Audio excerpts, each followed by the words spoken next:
Olá, amados, paz e bem, eu sou Melquisedeque e estou aqui para o comentário da lição desta semana. Lição de número 6 e o tema Sexo, uma dádiva divina. Um tema muito importante, especialmente porque é exatamente nesta área que o mundo mais tenta o jovem. E nós estamos falando para uma classe de jovens. Importante também porque boa parte das igrejas não costuma falar sobre esse assunto. Mas nesta lição, na verdade, as próximas 4 lições, nós estaremos abordando o tema sexo, é claro, dentro da perspectiva bíblica. Olha só, o ebdemfoco.com agora tem um aplicativo para Android.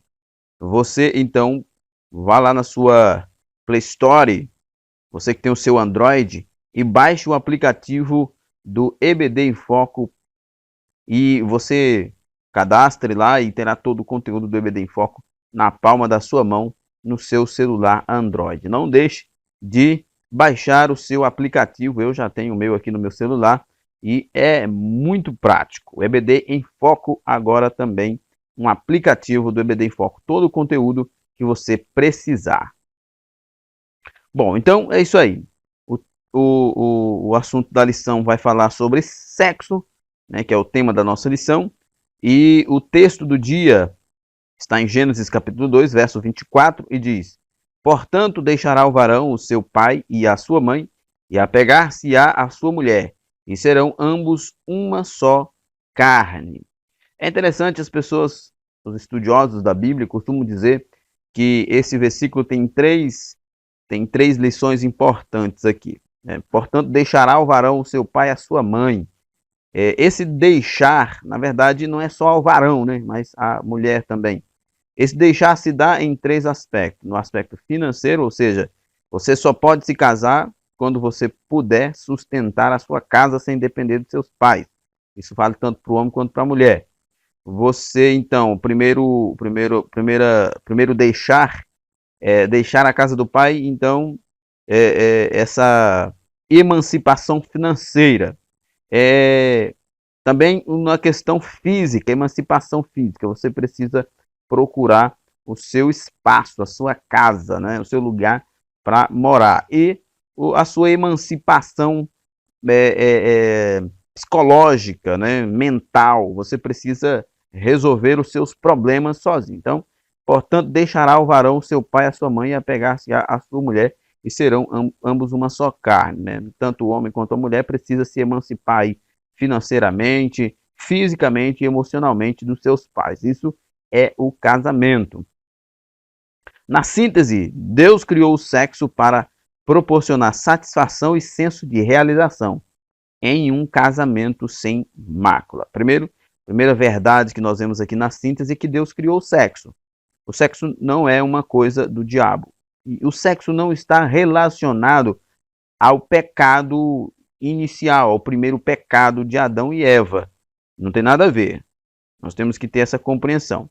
Deus criou o sexo para um propósito específico, que é a satisfação e o senso de realização. Desmistificando aqui o que muito já se ensinou por aí, de que o sexo tinha apenas a função de procriação. Não.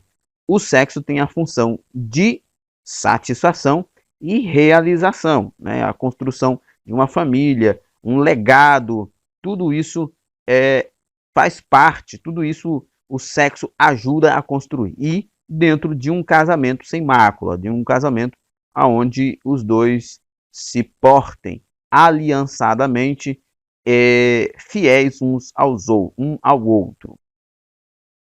O texto do dia está em Gênesis capítulo 2, verso 21 a 25, que trata da criação do homem. Eu não vou me deter no texto, claro, você vai fazer uso do texto, que é muito importante, mas nós vamos falar um pouco sobre essa perspectiva da criação do homem. Nossa introdução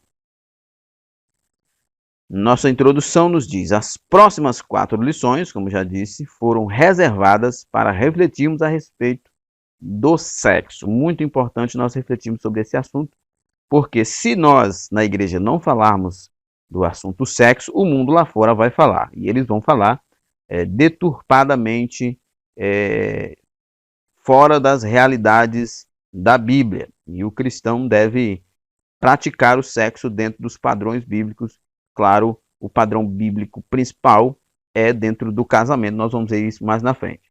Na lição deste domingo, iremos estudar a respeito da narrativa da criação do mundo e da humanidade na perspectiva conjugal. Vamos ver porque Deus criou homem e mulher e não dois homens. Porque Deus criou macho e fêmea.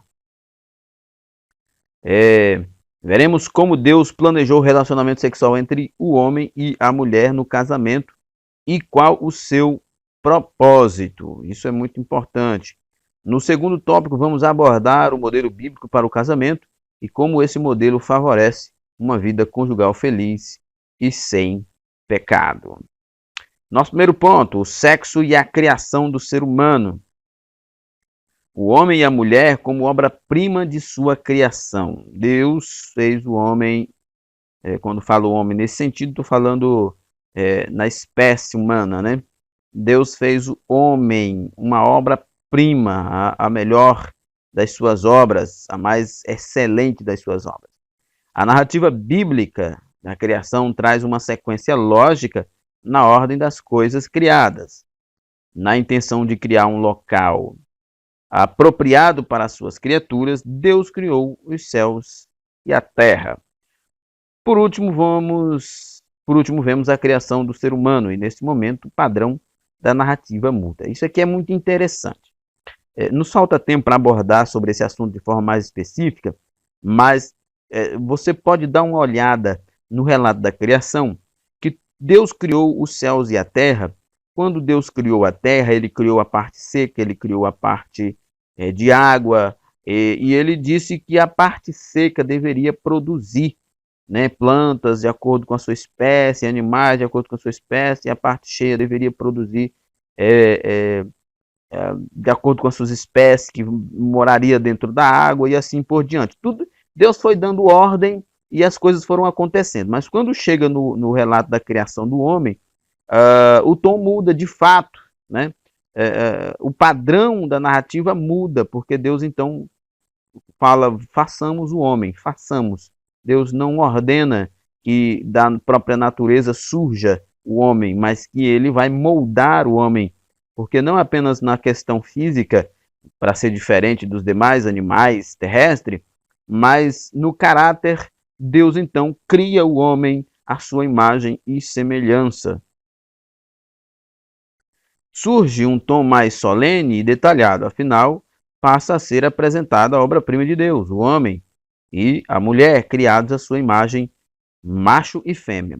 Quando fala que Deus criou o homem e a mulher à imagem e semelhança, macho e fêmea, nós precisamos destacar duas coisas. Quando Deus cria o homem à sua imagem e semelhança, não quer dizer que Deus tenha os mesmos aspectos físicos que o homem tem, e nem que Deus seja macho ou fêmea, mas que Deus criou o homem à sua imagem, né? Ou seja, a sua imagem em caráter, a sua imagem em personalidade. E Deus criou macho e fêmea. A parte macho e fêmea não tem nada a ver com a relação à imagem de Deus. Mas Deus criou o homem à sua imagem. A sua imagem no sentido porque o homem é dotado de caráter diferente dos demais animais terrestres. Ele tem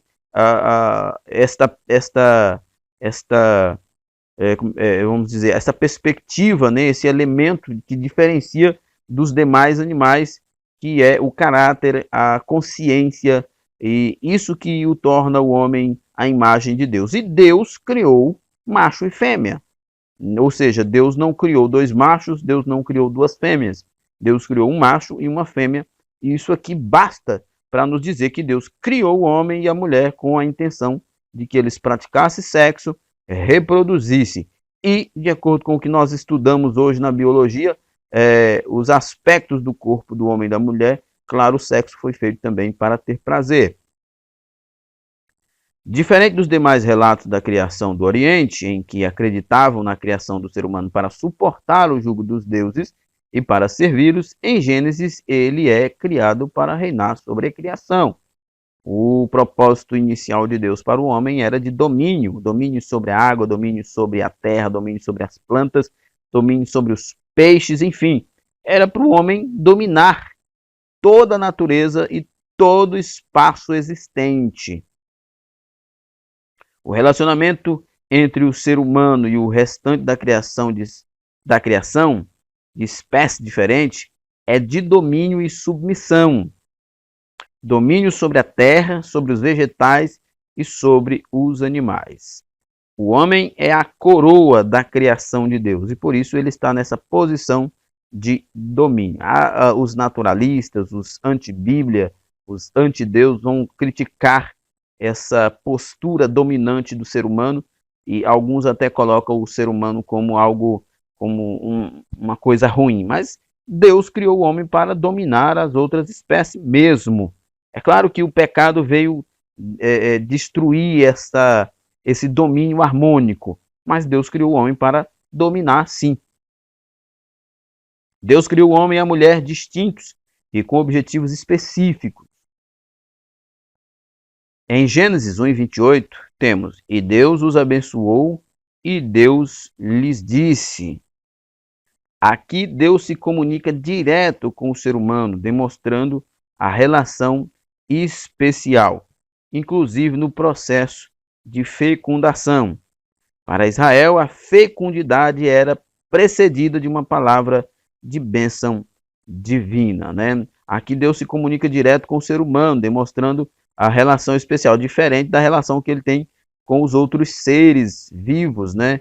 Com os outros habitantes da terra. A relação de Deus com o homem é uma relação muito mais próxima, apesar de entendermos que toda a criação glorifica a Deus, mas o relacionamento entre Deus e o homem é diferente, absolutamente diferente do relacionamento que Deus tem com o restante da criação. Deus criou macho e fêmea, homem e mulher, para procriação, mas dentro do casamento. Então o Senhor Deus declarou: não é bom que o homem esteja só. Farei para ele alguém que o auxilie e lhe corresponda. Deus cria o homem e percebe que o homem era infeliz por viver só. E aí Deus então tem a ideia de criar o sexo oposto. Se Deus não quisesse que o homem multiplicasse, não quisesse que o homem praticasse o sexo, Deus teria criado outro homem, mas ele criou uma mulher, o sexo oposto, para que o homem tivesse relação sexual e procriasse e enchesse a terra.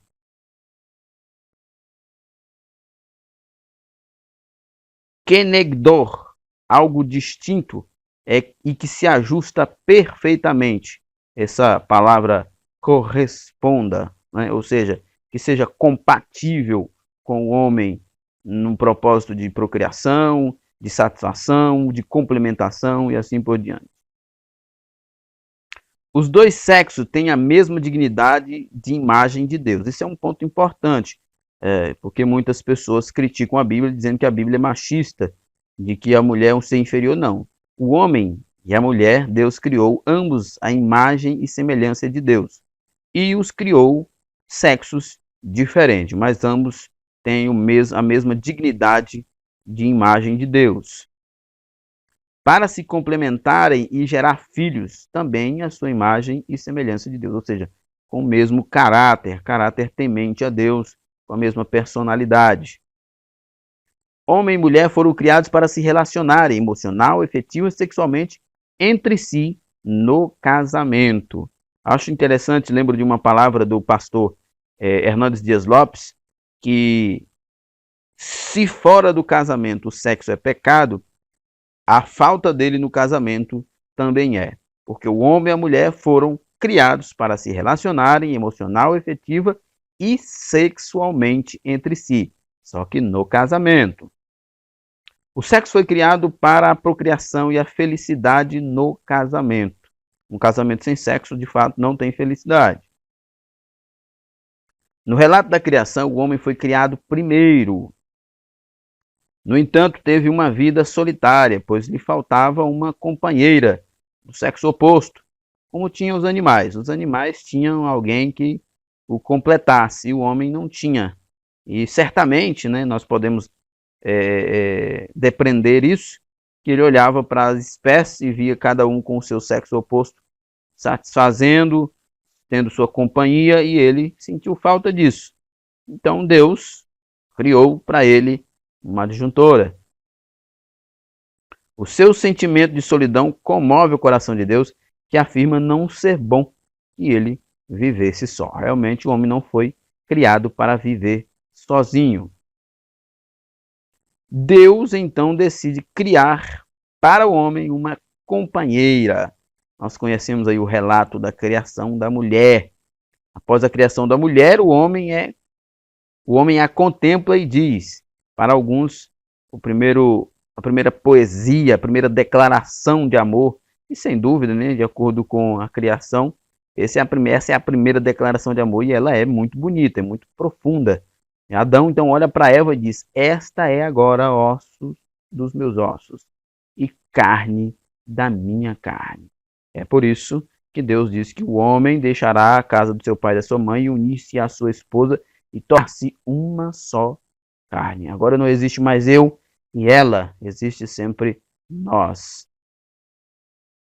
Agora ele tem uma companheira consanguínea que o complementa e com a qual pode se relacionar afetivamente. Agora ele pode fazer planos, ele pode conversar, ele pode se abrir, ele pode se satisfazer, ele pode confiar inteiramente, porque agora é de fato o osso dos seus ossos e carne da sua carne.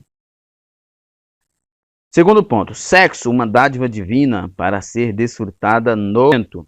O sexo no casamento, Gênesis 2:24.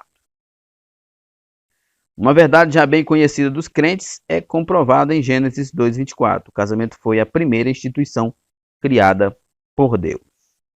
Quando Deus cria o homem, ele vê que o homem está sozinho, ele cria não outro homem, mas ele cria o sexo oposto, uma mulher, para o homem. É interessante que Deus cria a mulher para o homem. Então Deus aqui está instituindo o casamento. A primeira instituição criada por Deus foi o casamento. Ela é sagrada e deve ser indissolúvel também. O texto bíblico de Gênesis 2:24 demonstra que o casamento não é uma união acidental, mas planejada, incluindo a participação das famílias envolvidas. O casamento é o primeiro passo da construção da família, e a família é a base da sociedade. Se não houver casamento, não há família estruturada. E se não há família estruturada, não há sociedade saudável. É interessante que a Bíblia defende esse modelo de união, porque esse modelo de união é que dá sustentação à sociedade, é que traz equilíbrio para a sociedade por causa da estrutura da família. No tempo dos imperadores romanos, por exemplo, nas arenas, quando eles prendiam cristãos ou conquistados, povos conquistados, eles obrigavam essas pessoas, escravos, livres, a coabitarem, né, a praticarem sexo e ali terem filhos, e ninguém sabia quem é o pai, e com isso viravam escravos do Estado, não tinha família, e por aí começava a desestruturação da sociedade. Esse era um comportamento diabólico dos imperadores. Eles entendiam, eles sabiam que o casamento fortalece a família e a família fortalece a sociedade. Os pais são os responsáveis pela educação e formação dos filhos e devem também orientá-los na constituição de novas famílias. É importante isso. É importante. Eu, por exemplo, quando fui casar, eu perguntei aos meus pais, pedi aconselhamento a eles, meus líderes também, conversei com os pais da minha namorada, nesse caso, e hoje minha esposa, porque é preciso que haja um acordo, que haja um consenso. Não é saudável casar-se quando uma das partes, alguém da família, especialmente pai e mãe, não concorda. Definitivamente, este casamento não terá sucesso. Os pais são responsáveis pela educação e formação dos filhos e devem também orientá-los na constituição de novas famílias. Sem a orientação dos pais, sem a aprovação dos pais, esse casamento não deve existir. A Bíblia destaca a importância da família e o respeito entre os seus membros. A família é a base de tudo na nossa sociedade. É por isso que Satanás ataca tanto a família, porque sabe que desestruturando a família, desestrutura todo o resto, a sociedade, a igreja, todas as outras organizações. Em relação ao casamento, não podemos ignorar as questões culturais, identificando o que era costume nos tempos bíblicos, né? Essa aqui é uma questão bastante particular. Nós vamos, não vou entrar em detalhes aqui, mas cada época, né? A história tem seus momentos. Cada época tem seus costumes, uns faziam festas mais bonitas, outros menos bonitas, outras gastavam mais, outros gastavam menos, outros tinham elementos que em outras civilizações não tem, em outros países não tem. Então, a gente respeita aqui a questão da cultura, mas entendemos que o casamento sempre foi uma instituição criada por Deus. Contudo, temos que preservar os princípios morais e éticos que foram dados por Deus em relação ao casamento, pois esses são imutáveis, né? Ética, moral, tudo deve estar dentro do casamento. No modelo do primeiro casamento, podemos ver a figura de Deus como a de um pai, conduzindo a noiva, que era Eva, até aquele que seria o seu esposo, o Adão. Ele os abençoou e deu a autorização para serem fecundos, né? Deus ordena para que eles façam sexo, sejam fecundos e encham a terra. Deus abençoou a união de Adão e Eva. Esse é o modelo bíblico para a formação das famílias e a consumação do ato sexual. A carta aos Efésios fornece alguns preceitos que norteiam o relacionamento familiar entre o casal, pais e filhos. A recomendação do apóstolo Paulo, que apesar de nós não termos evidência de que era casado, mas muito preocupado com a família, é de que haja uma plena união entre os casados, uma parceria de amor e de respeito. No que tange aos filhos, ele exorta-os à obediência. Filhos, obedecei vossos pais, até porque é o mandamento com promessa, né? Obedecer os pais para que sejam longos os seus dias na terra. Aos pais recomenda-lhes a cuidar bem dos filhos, né? Não provocando a ira. Então, a família tem todo um contexto. O contexto do relacionamento entre marido e esposa, entre filhos e pais e filhos. E a Bíblia não deixa de nos orientar sobre isso. Tanto é a importância da família para Deus. A recomendação do apóstolo Paulo é de que haja uma plena união entre os casados, uma parceria de amor e respeito. No que tange aos filhos, ele exorta-os à obediência. Aos pais, recomenda-lhes a cuidar bem dos filhos. O modelo apresentado em Efésios é o modelo ideal, pois segue os preceitos divinos. As Escrituras Sagradas prescrevem o casamento hétero, monogâmico e indissolúvel. Isso aqui é muito importante para o nosso estudo. O casamento, ele é hétero. Casamento entre um homem e uma mulher. Ou seja, o casamento entre os sexos opostos. Deus não criou o casamento para ser um casamento homossexual, mas heterossexual. Até porque a anatomia feminina não produz prazer e nem reproduz com um relacionamento sexual com outra mulher. De igual modo, a anatomia masculina também não produz nem prazer e nem reproduz com o mesmo sexo. Deus criou sexos opostos e criou em cada uma anatomias distintas que têm suas funções distintas que se completam para o bem das famílias e para a glória de Deus. O casamento é heterossexual, né? Como eu já falei. E o casamento ele é monogâmico, ou seja, é muito simples. Apesar de nós vermos muitos homens na história bíblica, que a Bíblia também é um livro, tem livros históricos que contam a história, e quando esses livros contam a história, não quer dizer que Deus está aprovando ou ordenando aquilo.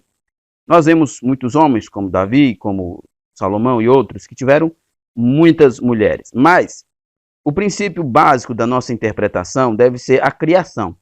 Deus criou um homem e uma mulher, um para o outro, e disse que eles se tornariam uma só carne. Portanto, de forma muito simples, nós podemos depreender do texto, que é muito claro, que o casamento deve ser monogâmico. Nunca uma poligamia, mas uma monogamia. Apenas duas pessoas, um macho e uma fêmea. Com plena competência para procriar e gerar novos seres humanos, é o modelo de casamento implícito em Gênesis 2 e 24. Então, o casamento ele é hétero, macho e fêmea, ele é monogâmico, é um homem e uma mulher, e ele é indissolúvel. Ele não pode ser dissolvido, acabado. Apenas em um momento nós vemos Jesus falando lá sobre o fim do casamento. Por causa da dureza do coração do homem, poderia dar a carta de divórcio no caso de prostituição. Mas, por princípio, o casamento é indissolúvel. Se fosse criado outro homem para ser a companhia de Adão, a humanidade não existiria. É algo abominável aos olhos de Deus. O homossexualismo é algo abominável aos homens de Deus, aos olhos de Deus, porque fere o princípio básico da criação e do prazer e da reprodução. Portanto, esse é o padrão ideal a ser buscado por aqueles que acreditam na Bíblia como a palavra de Deus e regra de fé. O casamento entre um homem e uma mulher monogâmico, macho e fêmea, heterossexual, com plena competência para procriar e gerar novos seres humanos, é o modelo do casamento explícito em Gênesis 2 e 24. Além de monogâmico, heterossexual, ele é também indissolúvel. O que desejam estar dentro da vontade de Deus, dentro da vontade e bênção do Criador.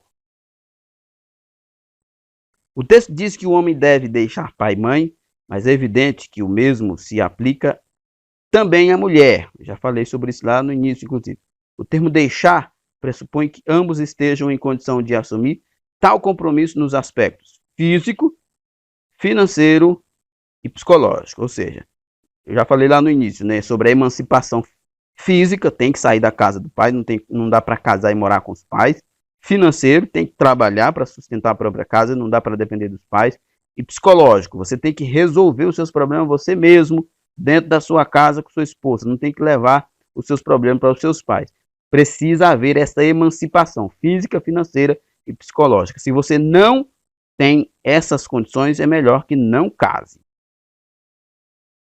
O novo casal deve se preparar fisicamente, deve se separar, melhor dizendo, fisicamente de seus pais, e assim terão liberdade para conduzir suas vidas agora independentes. Os pais somente devem ajudar e opinar no relacionamento conjugal dos filhos se forem convidados pelo casal.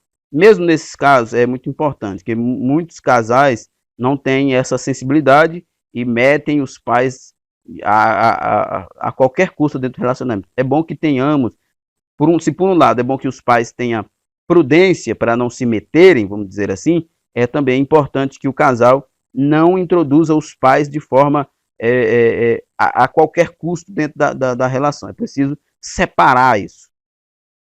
A expressão do verbo apegar-se à sua mulher pressupõe aliança, afeição, amizade e amor que une homem e mulher. Apegar-se, fazer uma aliança, ter afeição, ser amigo e amar um ao outro.